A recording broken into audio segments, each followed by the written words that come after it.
I thought I'd do a short video on how I grew cilantro in the house for you. So all I did was take a packet of cilantro. I don't even know if I'm showing this right. I mean, I'm not a famous YouTuber like you. But got the little packet of cilantro seeds. These are... Can I switch this around? No, probably not. Anyways. Okay, so what these are like little dish pans that you can get from the Dollar Tree. And you get the first pan and you drill holes in the bottom, like, I don't know, 10, 12 holes or something like that. And then the second one, obviously, doesn't have any holes. So it creates a drainage catch. But anyways, so the soil itself, I'll show you my mixture that I use. But you just like fill the container with the soil mixture. Place the seeds in there or on top. I might have even just did it on top. Yeah, but I want to say I put a little bit of soil, like maybe 1/4 of an inch of soil on top of the seeds, and I just kind of watered them every day. Yeah. Until they started sprouting, but it took like 2 weeks, I want to say, before it sprouted. So what are we using? All we used is an old Gatorade bottle, and Andre drilled the holes in this one too to help, you know, kind of.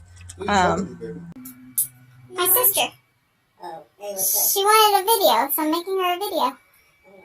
Anyways. So, and just to kind of sprinkle the seedlings, but technically you should be just. Hello. Technically, you should just be, like, putting water in the dish pan so it'll help soak it up itself and not, like, mess up the seedlings. Oh, man, my poor little tomato. It's dying. It's falling apart. Okay, so I'm outside right now in our back.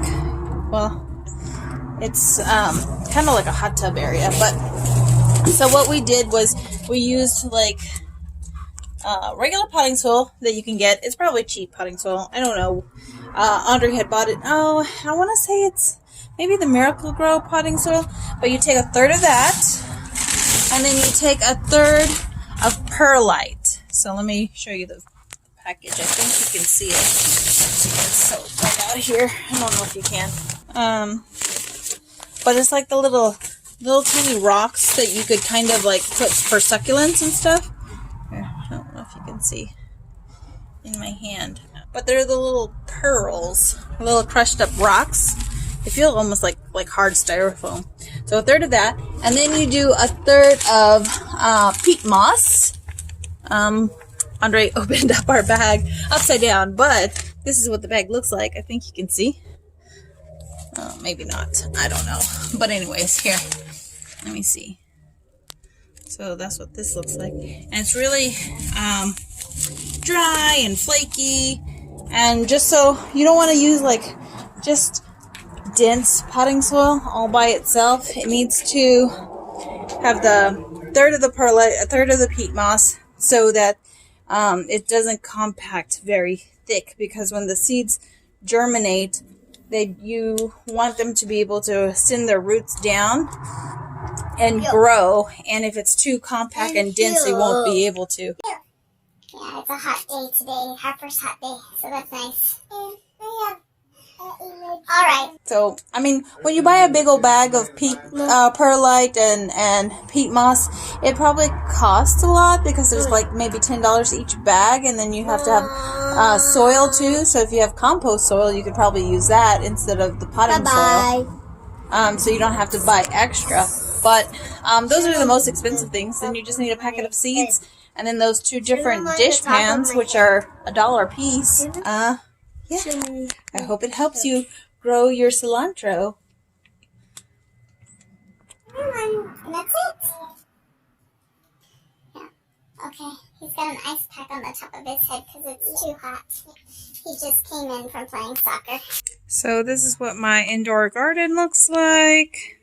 Here is my cilantro. This one is, I think it's the red leaf lettuce. This is bib lettuce. And then This is just a gourmet blend of lettuce. And then this is a hybrid of some form of spinach. Now, I haven't really done great with arugula, but we're starting to put water underneath in the dish pan. And that's the way we're watering it now. And I think it's starting to re-germinate some of the seeds, because when we were watering it on top, it wasn't really doing well. So we'll see how that turns out. And then the same thing for my bok choy or pachai.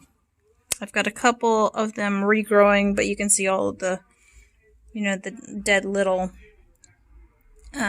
seedlings. But we'll see. This is the first time we're doing an indoor garden, so just kind of trial and error, And then my basil was doing the same problem as well, but like I said, we're now lifting up the bottom, the top basin with the drilled holes, putting water on the underneath, and then watering it that way instead of on top.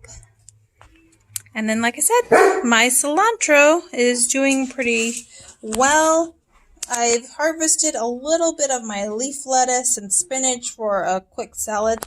I have not harvested the cilantro just yet, and it says that you can start harvesting them once it's got like 2 or 3 leaves per stem, but I haven't done it yet. I kind of want it to grow a little bit taller, and from what I've heard, you don't want them to go to seed, because once they go to seed, they won't, or flower, they won't produce as many leaves, and I want to cut as much as I want to.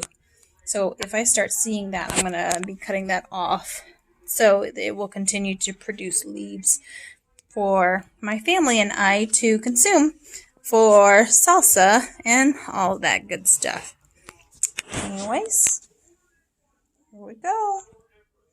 Anyways, first time doing an indoor garden, and it's really just mostly getting sunlight from this window, and we don't have any overhead lighting or anything like that.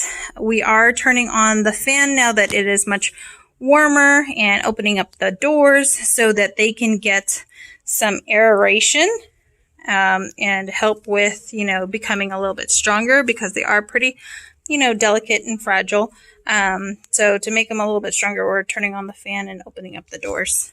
The only problem that we've had is a little bit of gnats, but they're not that bad. And to help combat that, we just have like a little cap that came from juice bottles or Gatorade or Powerade, and you put a little drop of soap and red wine vinegar, and they get trapped in there, and that usually solves the issue.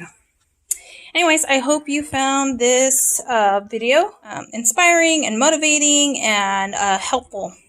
All right, talk later. Bye.